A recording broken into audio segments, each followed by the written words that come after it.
کر رہی ہے۔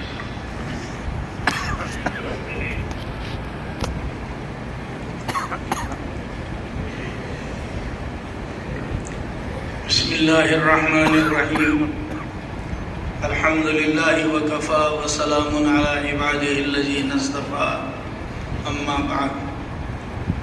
حضرت میر کارواں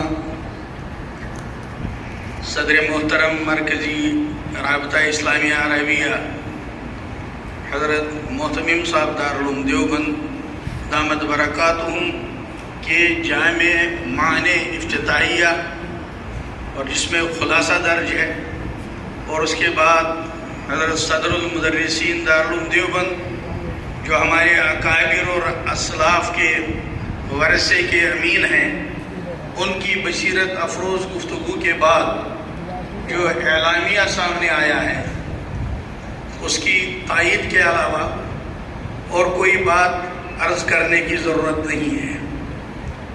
میں اپنے اس وطن کے اعتبار سے جس کو آپ جانتے ہیں، وہ کسی شاعر نے کہا، ہمیں رہنے کو وہ ملا ہے گھر جو کہ آفتوں کی ہے رہ گزر۔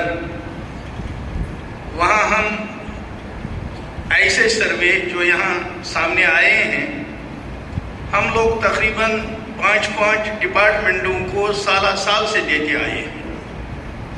وہ یہی سوالات ہیں۔ میں نے اس لیے یہ عرض کیا تاکہ جو ایک گھبراہٹ کی سی فضا ہے، آپ لوگوں کو حوصلہ رہے۔ ہم تقریباً 5 محکموں کو انہی سروے کے جوابات سال سے دیتے آ رہے ہیں۔ پولیس کو الگ دیتے ہیں، حکومت کا جو محکمہ حقوق نگہداشت کا محکمہ ہے، حقوق اطفال کا، ان کو بھی الگ سے دیتے ہیں۔ اسی طرح سے ایک شعبہ ہے ان کا سوشل ویلفیئر کا، ان کو بھی الگ دیتے ہیں۔ اور آپ کو معلوم ہے سرحدی ریاست ہونے کی وجہ سے فوج کو الگ دیتے ہیں۔ یہ مسلسل ہم دیتے آئے ہیں اور عادی ہو گئے ہیں۔ اور ہم لوگوں کا معاملہ یہ ہے کہ وہاں تو اکابر موجود نہیں، پرانے بزرگ لوگ موجود نہیں، اس لیے کبھی کوئی سمجھانے والا اور آواز دینے والا بھی نہیں ہوتا تھا۔ یہ مادر علمی ہم ایسے مواقع پر یہاں حاضر ہوتے تھے جیسے مرغی کے چوزوں کو جب چیل نظر آتی ہے تو وہ دوڑ کر اپنی ماں کے پروں کے تلے جمع ہونے میں خیر سمجھتے ہیں۔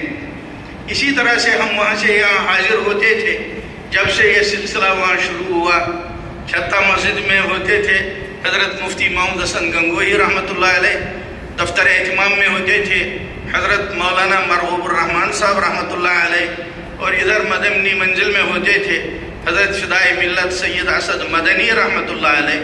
ہم دوڑ کے جب یہاں حاضر ہوتے تھے اور یہ چیزیں سناتے تھے تو وہی باتیں ارشاد فرماتے تھے جو ابھی کلیدی خطاب میں ہمارے سامنے آئی۔ اس لیے میں نے اس تفصیل کو صرف اس لیے ذکر کیا کہ گھبراہٹ کا جو ماحول پیدا ہوا ہے، ہمارے یہاں کوئی چیز خفیہ نہیں ہے اور کوئی چیز کمزوری کی نہیں ہے۔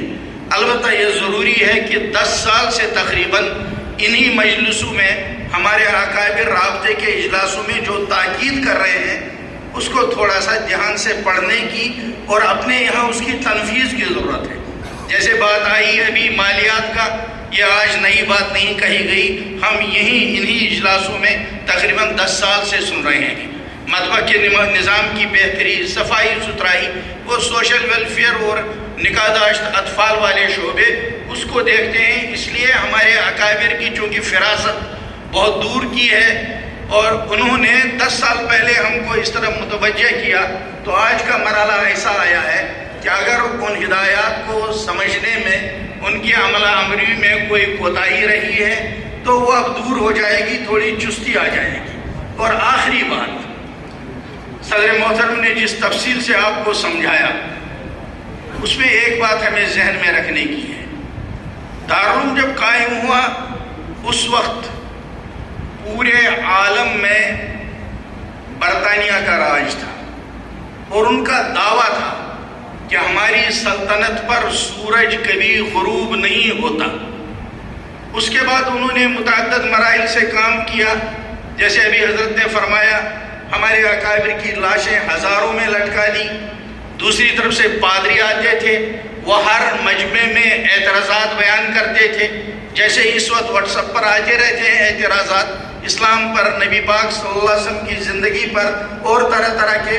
اس وقت بھی ایسا ہے، ایسی چیزیں آ رہی ہیں، لیکن ہمارے اکابر نے جس نہج سے کام کیا، آپ دیکھتے ہیں کہ انتہائی مغلوب ہونے کی صورت میں چونکہ ہمارے اکابر نے اسلامی نہج کو اپنایا، صبر و تحمل کے ساتھ مثبت اقدامات کیے، آج ہم دیکھتے ہیں جس تاج برطانیہ پر سورج غروب نہیں ہوتا تھا، آج اس کے قلب میں اسی انار کے درخت سے وابستگی رکھنے والے، کلمہ پڑھنے اور پڑھانے والے، نورانی قاعدہ پڑھنے اور پڑھانے والے اس تاج برطانیہ کے قلب انگلینڈ میں بھی یہیں سے بالواسطہ یا بلا واسطہ اپنے کام میں مصروف ہیں۔ یہ وہ برکت ہے جو اللہ نے ہمارے اکابر کی فراست اور ان کی اطاعت اور اتباع میں پیدا فرمائی ہے، اور ہمیں لگتا ہے ایک نشأۃ ثانیہ کی طرف ہم جا رہے ہیں، اور اس میں کوئی شک نہیں، ہم سب پڑھنے والے ہیں۔ حضرت مولانا مرغوب الرحمان صاحب رحمۃ اللہ علیہ نے رابطہ مدارس کے ایک اجلاس میں، اگر وہ خطبہ آپ کے پاس موجود ہوگا، انہوں نے اس میں یہ جملے فرمائے تھے کہ دو طرح سے آزمایا جاتا ہے، ترغیب سے، مالی لالچ یا عہدوں کی لالچ دینے سے، اور اگر وہ آزمائش کامیاب نہ ہو تو پھر تکلیفوں اور جبر سے آزمایا جاتا ہے۔